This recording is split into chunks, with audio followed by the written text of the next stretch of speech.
एक बार की बात है। एक राजा जिन्हें शिकार का बड़ा ही शौक रहता था। एक दिन की बात है, वह राजा शिकार के लिए एक जंगल की तरफ जाते हैं, किंतु वह अपना मार्ग भूल जाते हैं, जिसके कारण सुबह से दोपहर हो जाती है। राजा भूख और प्यास से व्याकुल होने लगे। उन्हें कोई भी मार्ग अब समझ नहीं आ रहा था। तभी उनकी नज़र जंगल के बीच लकड़ी काटते एक लकड़हारे पर पड़ी। लकड़हारा लकड़ियाँ काट रहा था। वह कई सारे पेड़ काट चुका था, कुछ ही पेड़ काटने को बाकी थे। वह एक पेड़ के नीचे आराम कर रहा था। राजा उसके पास जाते हैं और उस लकड़हारे से कहते हैं, भाई, मैं बहुत भूखा हूँ, मुझे बड़ी प्यास लगी है, तुम्हारे पास कुछ खाने को हो तो मुझे दे दो।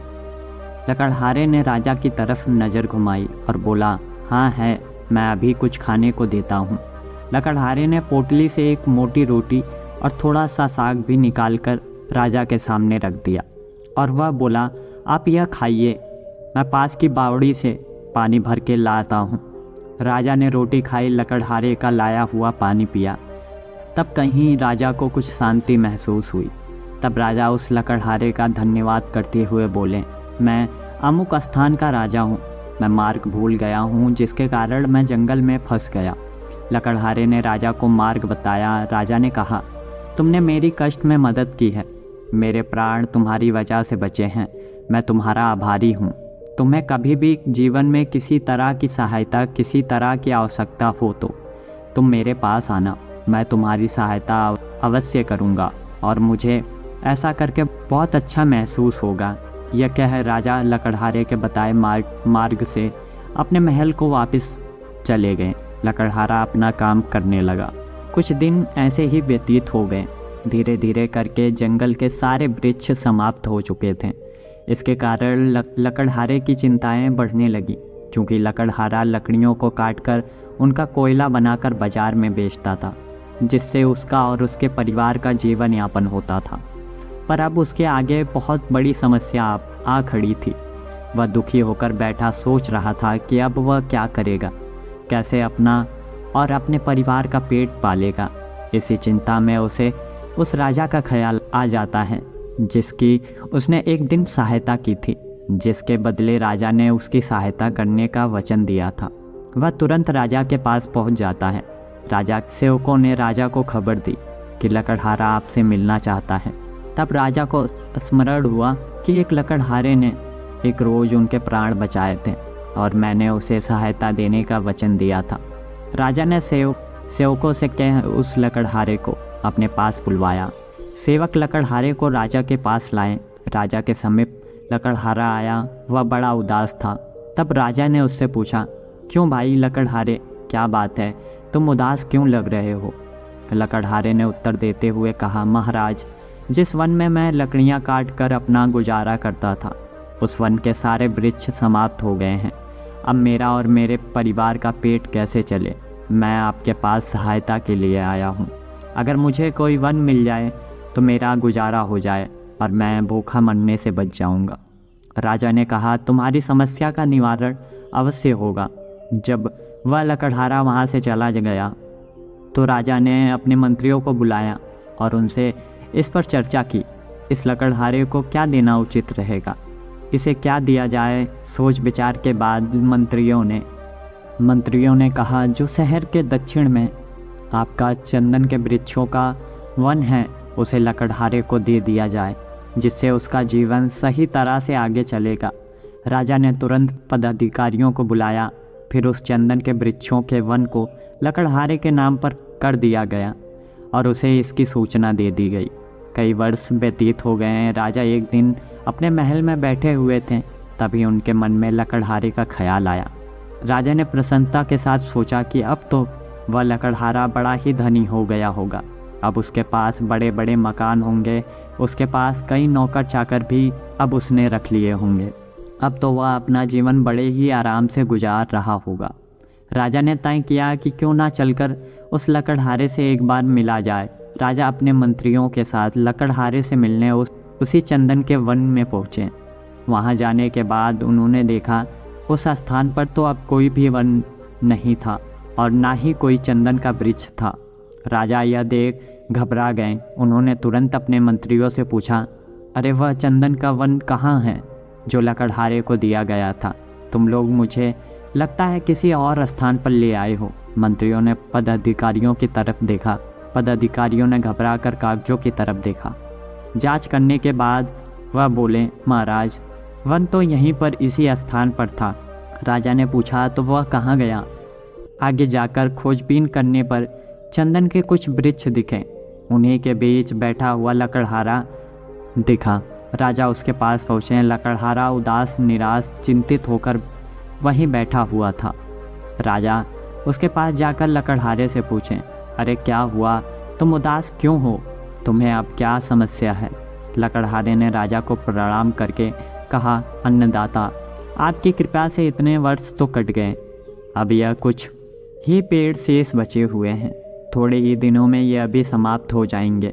उसके बाद मेरा और मेरे परिवार का जीवन यापन कैसे होगा, इसी चिंता में पड़ा हुआ हूँ। लकड़हारे की बात सुन राजा आश्चर्य से पूछते हैं, वृक्ष तो कुछ ही बचे हैं, किंतु तुमने शेष वृक्षों का क्या किया? इस पर लकड़हारा बोला, महाराज, नित्य लकड़ियों को काट उससे कोयला बनाता हूँ और फिर उसे बाजार में बेच आता हूँ। यह बात सुन राजा बड़े ही दुखी हो गए। उन्होंने कहा, अरे भाग्यहीन, यह तुमने क्या कर दिया? यह चंदन की लकड़ी थी जिसे तुमने जलाकर कोयला क्यों बना दिया? लकड़हारे ने पूछा, महाराज, यह चंदन की लकड़ी क्या होती है?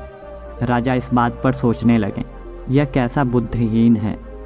राजा ने कहा, अगर तुम जानना चाहते हो कि चंदन की लकड़ी क्या होती है तो तुम अभी 2-3 हाथ लकड़ी काट कर अभी बाजार में ले जाओ और इसे ऐसे ही ले जाकर बेच आओ, लेकिन कोयला मत बनाना। लकड़हारे ने वैसा ही किया। वह लकड़ी को काटकर बाजार ले गया। एक दुकानदार ने देखा कि लकड़ी तो असली चंदन की है और शकल से लकड़हारा लग रहा है गंवार। वह दुकानदार बोला, क्या लेगा इसका? लकड़हारे ने पूछा, तुम क्या दोगे इसका? दुकानदार ने कहा, 1 रुपया। लकड़हारा आश्चर्य से चिल्लाकर बोला, क्या 1 रुपया? उसका तात्पर्य था कि इस छोटी सी लकड़ी का 1 रुपया मिलेगा। दुकानदार समझ गया, यह जानता है यह चंदन की लकड़ी है और यह कितनी कीमती है। वह बोला, 2 रुपये। लकड़हारा और आश्चर्य से चिल्लाकर बोला, क्या 2 रुपये? दुकानदार ने घबरा कर कहा, अच्छा 4 रुपये। नहीं मानता तो तू 4 रुपये ले लेना। लकड़हारा चिल्लाया, अच्छा 4 रुपये। कुछ ही दूर पर एक दुकानदार खड़ा था। उसने देखा कि पहला दुकानदार एक मूल्यवान वस्तु को 1 कौड़ियों के भाव खरीद रहा है। लकड़हारे को पुकार कर कहा, अरे इधर आ, मैं 10 रुपये दूंगा। लकड़हारे ने जब 10 का नाम सुना तो सिर पकड़कर बैठ गया। चिल्ला उठा, ढाड़े मारकर रोने लगा। अब उसे ज्ञात हुआ कि जिस लकड़ी को वह कोयला बनाकर बेचता रहा वह लकड़ी कितनी मूल्यवान थी और कितनी बड़ी संपत्ति का उसने विनाश कर दिया। उसे अपनी मूर्खता पर बहुत निराशा हुई।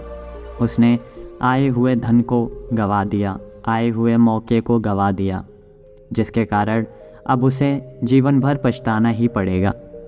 दोस्तों, कई बार ऐसा ही हमारे साथ होता है। कई बार हम किसी मूल्यवान वस्तु की, किसी मूल्यवान इंसान की कीमत नहीं समझ पाते हैं और उसे हम ऐसे ही बर्बाद कर देते हैं, अपने से दूर कर देते हैं। लेकिन बाद में जब हमें पता चलता है कि वह इंसान कितना हमारे लिए ज़रूरी था, वह कितना मूल्यवान था या कोई वस्तु कितनी मूल्यवान थी, तो हमें पछतावे के अलावा और कुछ हाथ नहीं लगता। हम चाह के भी फिर वैसा नहीं कर पाते जैसा पहले था। अपने जीवन में लोगों की परख बड़े ही ध्यान से करें ताकि आपको कभी उस लकड़हारे की तरह पछताना ना पड़े। ईश्वर हमें कई रास्ते ऐसे ही देता है, कई इंसान ऐसे ही हमारे जीवन में भेजता है जो हमारी किस्मत और हमें बदल सकते थे, पर हम उन्हें ना पहचान कर अपनी गलती की वजह से अपना पूरा जीवन बर्बाद कर लेते हैं, जिसके कारण हम हमेशा पछतावा ही करते हैं और पछतावा करने से सिर्फ दुख और तकलीफ़ ही मिलती है। अगर आपके जीवन में कोई अच्छा इंसान है, आप अपने जीवन में लकड़हारे की तरह गलती ना करें कि आपको बाद में पछताना पड़े। हम स्वयं भी उस लकड़हारे की भांति हैं। परमात्मा ने ना जाने किस बात से प्रसन्न होकर सासों का यह चंदनपूर्ण वन हमें दिया था।